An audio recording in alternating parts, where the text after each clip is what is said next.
सोचने का तरीका। एक लड़का था जो देख नहीं सकता था। ये लड़का भीख मांगकर अपना जीवन गुजारता था। एक दिन ये अंधा लड़का हर रोज की तरह एक बड़ी सी बिल्डिंग के आगे बैठकर भीख मांग रहा था। उसी समय वहां से एक अनमोल नामक लड़का गुजरता है और इस अंधे लड़के के भीख मांगता हुआ देखता है।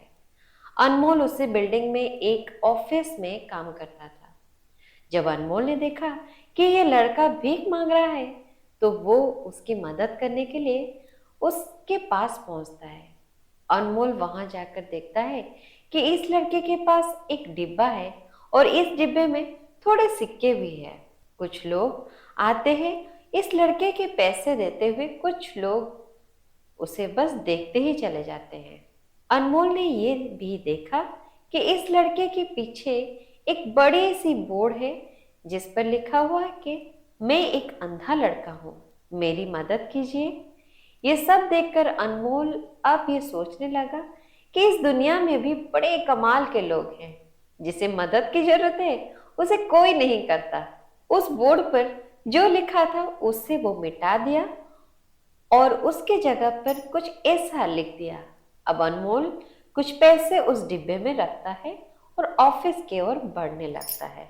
फिर अनमोल ऑफिस पहुंचता है और हर रोज की तरह अपना काम करता है।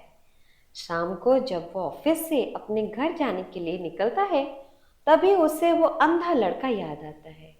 वो ये सोचता है कि मैं एक बार घर जाते हुए पहले उस लड़के को देख लूं। मेरे लिखने की वजह से उसके जीवन में कोई बदलाव आया कि नहीं। वो अब उस अंधे लड़के के पास जाता है।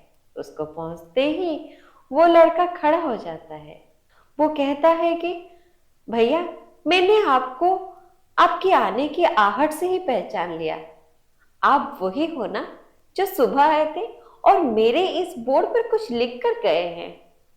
मैं आपको सिर्फ इतना पूछना चाहता हूँ कि आपने ऐसा क्या लिखा जिससे यहाँ गुजरता हर इंसान कुछ ना कुछ देखकर ही जा रहा था। अनमोल ने कहा, मैंने जो तुम्हारे बोर्ड पर लिखा हुआ था उसे मिटा दिया।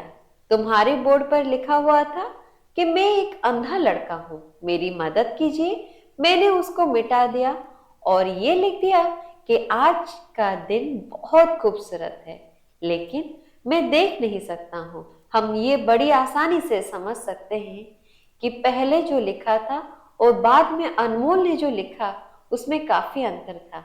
अनमोल ने जो कुछ भी लिखा था वो एक नई सोच थी और उससे पढ़ने वाले में पॉजिटिविटी फैला रही थी और इसलिए लोगों ने उस लड़के के कुछ ना कुछ जरूर देकर ही जा रहे थे। अगर हम हमारे सोचने का तरीका ही बदल दे तो हमारी जिंदगी भी काफी बदल जाती है। अगर आपको हमारी स्टोरी अच्छी लगी हो तो नीचे जो कमेंट बॉक्स है वहां पे कमेंट कीजिए और दूसरों को भी शेयर कीजिए। आज के लिए इतना ही, फिर मिलते हैं और एक स्टोरी के साथ।